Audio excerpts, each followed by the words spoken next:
Welcome back to Horsepower Heritage. I'm Maurice Merrick, and we're back at the Lion Air Museum for an interview with Royce Rumsey. Royce is a photographer, an industrial designer, and bon vivant. Royce, thanks for being with us. More bon than vivant, or maybe it's the other way around. Probably neither, actually, as many of my friends will attest. So, you're a car guy, and you have been since childhood. Yeah, I have been.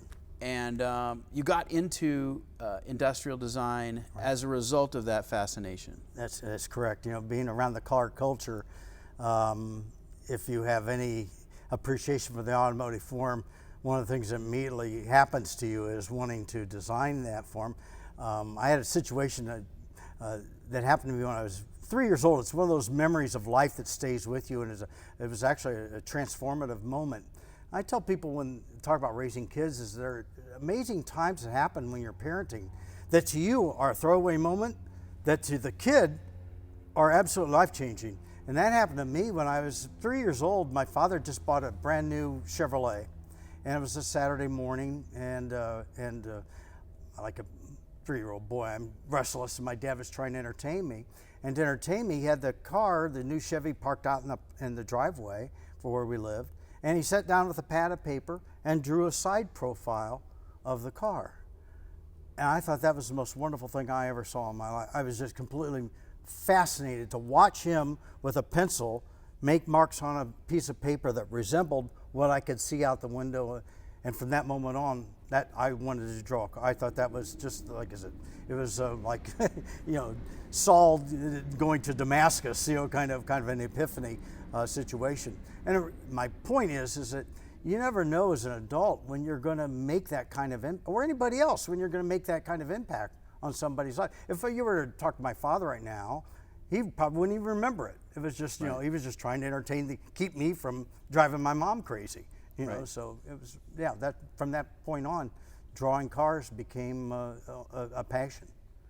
And were you one of those kids that just any car magazine you could get your hands on? Yeah. My dad, thankfully, was a subscriber to Motor Trend and CarCraft and Car and Driver and of course Road and Track. And so every month when those issues arrived, it was like, you know, a monthly Christmas where you would just sit there and absorb everything you could, start to memorize statistics. And of course, like a lot of people that era, at the end of September, we'd go around to different car dealerships when the new models are being introduced and pick up as many brochures as we could. And then, you know, you were set for the next few months of just pouring through those brochures and memorizing statistics like a lot of car guys do.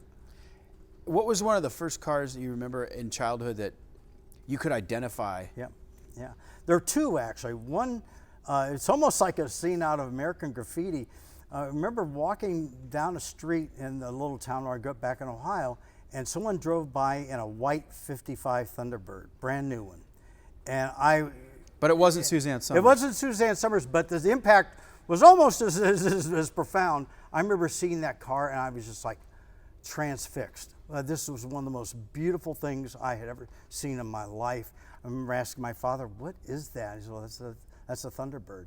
And it stayed with me all my life to the point where I eventually bought a white 56 Thunderbird, and to kind of fulfill that lifelong kind of inspiration, if you will. And another car that I remember seeing one day, I wasn't taken by so much by its beauty, but by its just curiosity, was a 356 Porsche, a bathtub Porsche. And of course, in Ohio, we didn't see a lot of Porsches, at least in the farmlands of Ohio.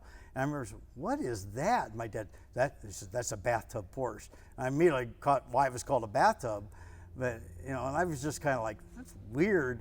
My father said, "That's a really good car." I said, "Oh, okay," you know, which coming from a guy of Midwestern background, you know, to have that kind of appreciation for a foreign car was very unusual. It's so funny that you say that because in an earlier episode I did with John Benton and Kevin Lynch, who are both Porsche guys, you know, John being he has a shop, Benton Performance here. Oh, sure. Yeah, here in Orange County. So yeah. Kevin has been a customer, and he's a wonderful friend of John's. Yeah. Those guys are tight. I made the comparison that, you know, these early air-cooled Porsches were like a UFO landing in Nebraska. Yeah, that's not a bad analogy. You know, yeah, such a different animal. It really was, especially to the American aesthetic eye. You know, for a kid so in love with a 55 Thunderbird, and then to see a bathtub Porsche, it was jarring. Right. And of course, my inclination was to kind of dismiss it as just being an oddity. So my father gave it his imprimatur, sort of say, no, that's a good car. Right. So now suddenly I'm totally enamored with Porsches. I don't know if this is true, but it seems to me, just anecdotally talking to Porsche guys, that more Porsche guys were directly involved with a Porsche at a very young age. Like, for example, they were driven home from the hospital in a Porsche. Sure. Or their dad club raced a Porsche. Right. And it seems like that's more true than your average Chevy fan or Ford fan. I think it had that kind of indelible impression on Porsche. I didn't have that experience. We were Americana. We had American cars. Right. And, you know, Porsches for me, for lack of better terms, were almost an acquired taste. For a long time, I kind of like, what's this with this obsession with the, I mean, I get going back to my father's, you know, advice that they were fine cars. I appreciated them, but I didn't have the Porsche kind of enthusiasm that now I do have. Right. You know, because it's one of those brands that the more you experience, the more you appreciate. Like I said, an acquired taste, for lack of better terms.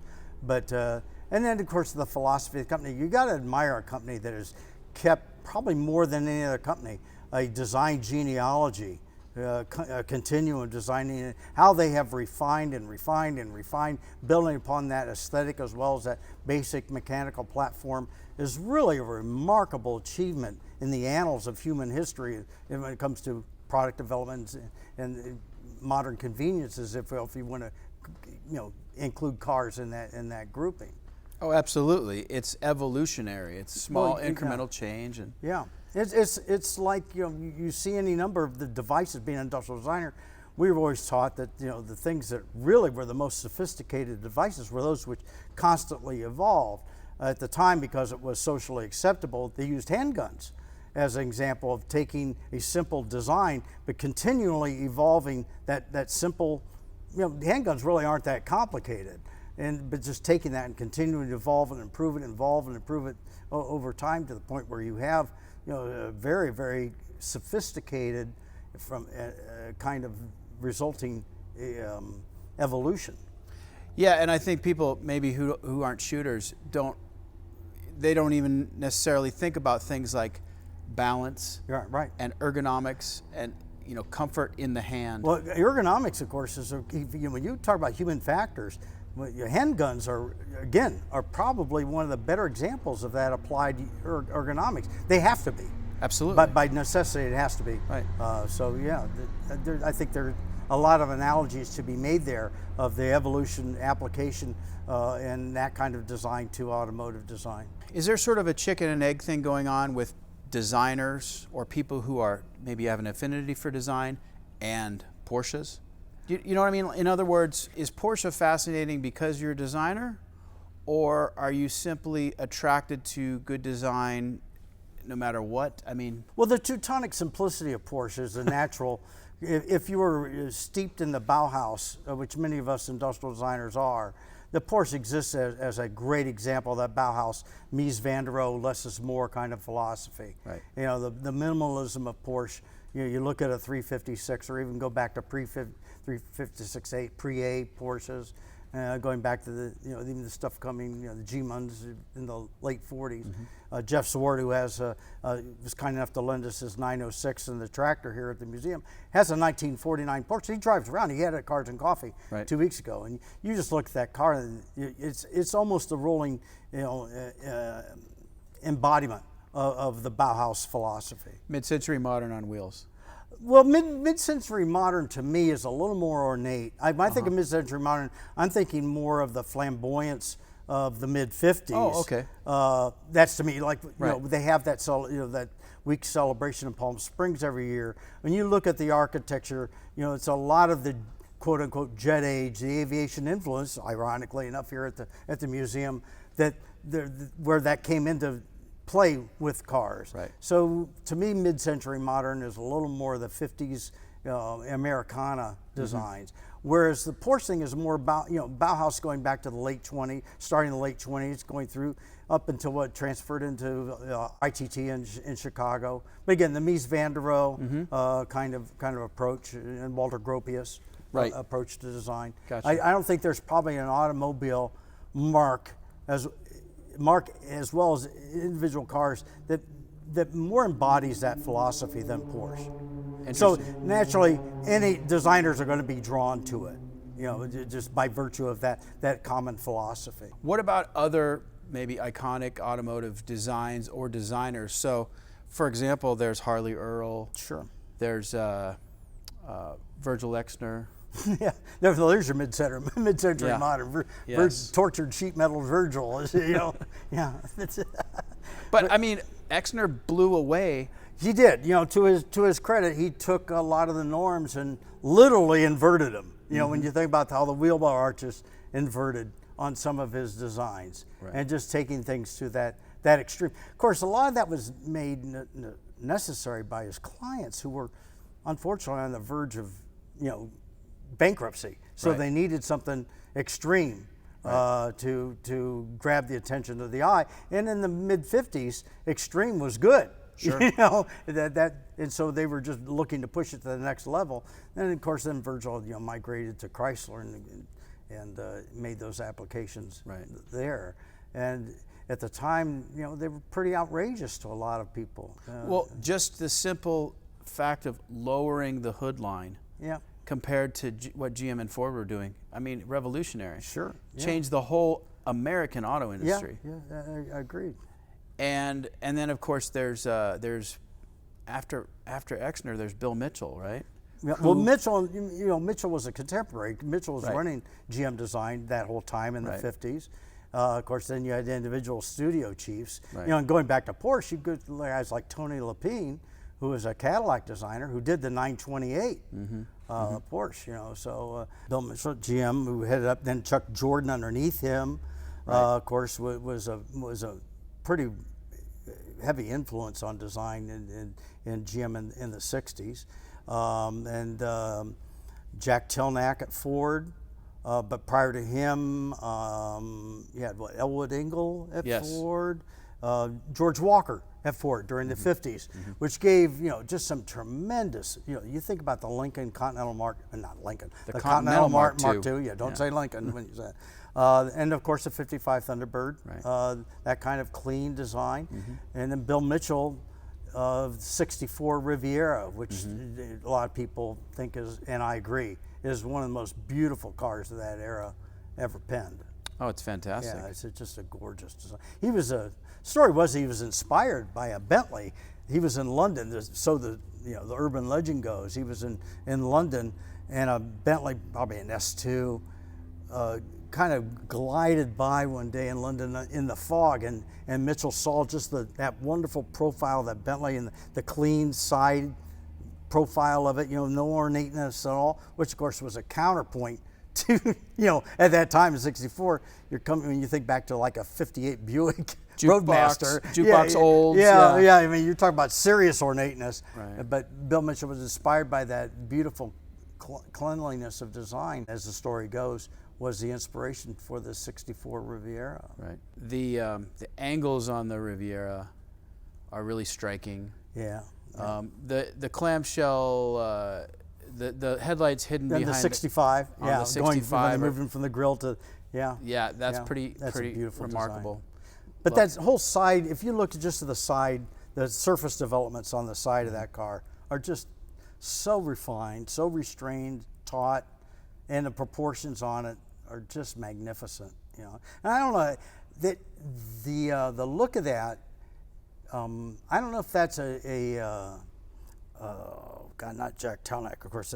Larry Shinoda. Sure. Was over at Chevrolet at that time, working on Corvettes. Yeah. But if you look at the wheel well arches on them, there's a lot of that commonality.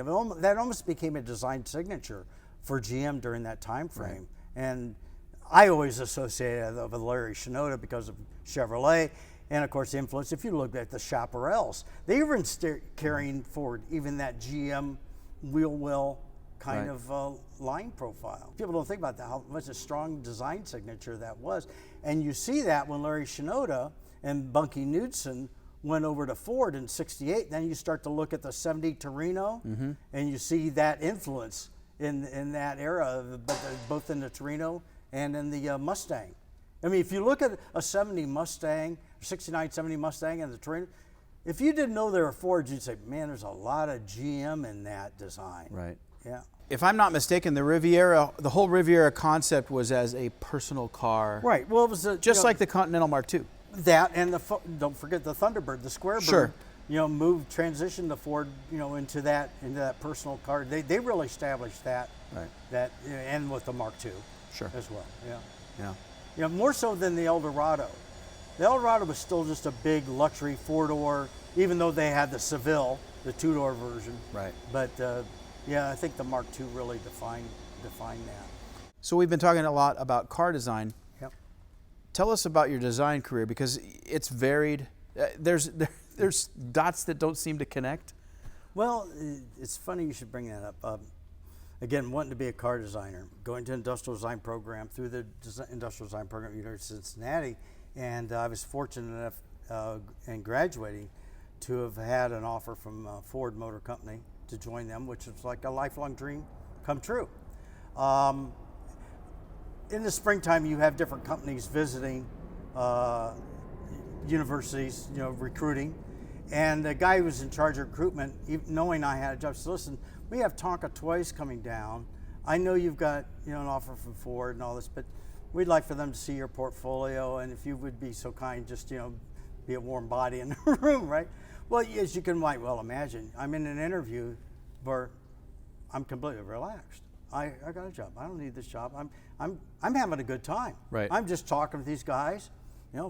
Phil Seymour, who was the head of design at Tonka at the time, having a great time. Next thing I know, they're saying, we'd like you to come up to Minneapolis and visit us.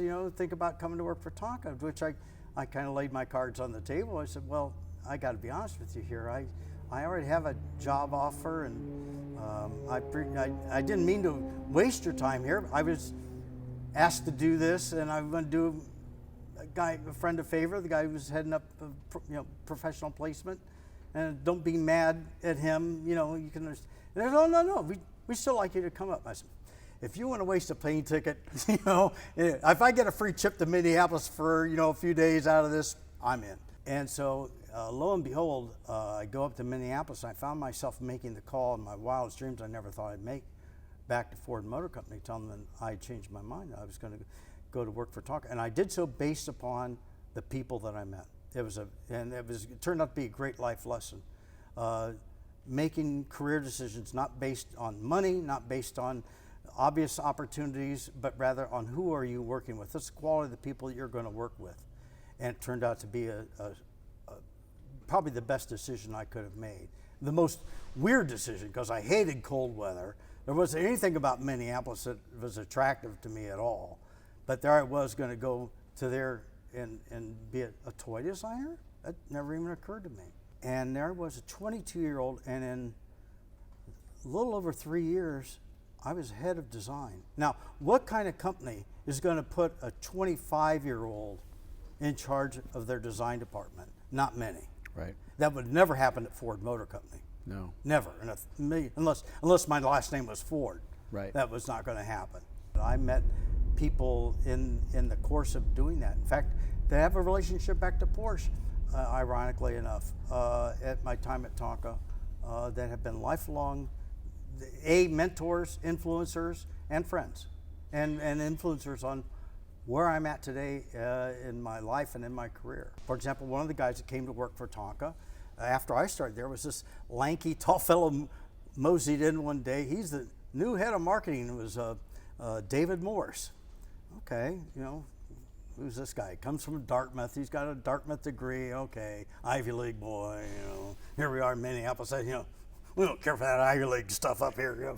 Anyhow, he was a nice guy, and I walked into his office, and in the picture, he had two pictures on his wall. He had a picture of a 911 in a corner with the left front tire about this far off the ground, and a 904. And I said, well, yeah, okay, you're a Porsche guy. Well, it turns out, well, not just that, those were his Porsches. Right. Oh, okay. And then a few months later, he shows up for work in a brand new 930 in a Porsche Turbo, which in 1975 was the hot ticket. Yes. As you might well imagine. And I'll tell you a story about David. Well, it turns out David just wasn't a Porsche enthusiast. He was the president. He was PCA president, which is no small achievement. Right. And close friends with Manfred Yenke, who was head of Porsche Racing at the time. One spring afternoon, we were working on a project, and after Friday, we got out. Dave said, "Why don't you come over to the house tomorrow? We'll just finish up this particular project." And he lived in a very nice area of Minneapolis. So I go out to his house, pull up to the house, and there's a 3-car garage, and there's the Turbo. But it's up on 4 jack stands with the engine on a cradle down below. And then I come up and say, "Is Dave around anywhere?" And on the creeper out rolls Dave, right? I said, "What are you doing?" He says, "I'm taking all the catalytic converter crap off this thing." I said, "By yourself?" To me, that was, my gosh, you're messing with, really some serious stuff here. Right. Yeah. "Do you need help?" "No." "When do you think you're going to have this back together?" "Another few hours." "Well, button back up." It gave me a total new level of appreciation for the gentleman I was working with. And Dave and I remained friends up until his death. And he moved out to California years ago, became very good friends in the Porsche community. He lived in the South Bay area of San Francisco, and amassed a real significant Porsche collection. A lot of ex-Le Mans cars, 91030s, things like that. Very, very significant and great influence on my life. Just that really kind of, well, there must be something to these Porsches if this guy is that into it. And you would not have had that experience had you gone to Ford. That's exactly right. Now, gosh, God only knows what would happen at Ford. You don't know, but you have to only be thankful for what you do know. And that was a truly, providential intervention, if you will, because Dave still carries a lot of weight. I run into people even to this day. And to show you his influence on me, one day I went to visit Dave, and this is in the early days of AMG associated with Mercedes. And Dave, I only knew Dave as a Porsche guy. I pull up to his place of business, and there's this E55 out in the parking lot. "Well, what's this all about?" This is where you got to go with me of a ride in this car. Okay, it's a big Merc sedan, right? Yeah, well, that was, again, another epiphany. You kind of, that's what this is about, kind of a thing. Yeah. So Dave, even though he was obviously a very much a tried true, if you will, but dyed-in-the-wool Porscheophile, he loved good cars, and the E55 certainly, met that bill. And for a daily driver, for he and his family, I could see why he would want an E55. If you need to move your family fast. You move it fast, and boy, he did. He was good friends. He introduced me to Bruce Canepa. Oh, okay. And he and Bruce were great friends. And I met up with Bruce a few years ago with Bruce Meyer. Sure. And it's effective at Luftgekühlt 5? 5, yeah, 5. And they said, the dueling Bruce is here. And Bruce Canepa and I, we started reminiscing about Dave Morse. And so it was fun to have that kind of bringing the circle of full closure. Right. Yeah. And again, had it not been for Dave, I don't know that I'd be here at a Porsche exhibit, talking with you. Right. Again, one of those great influences in life where God's blessing. Yeah. And certainly that, and more.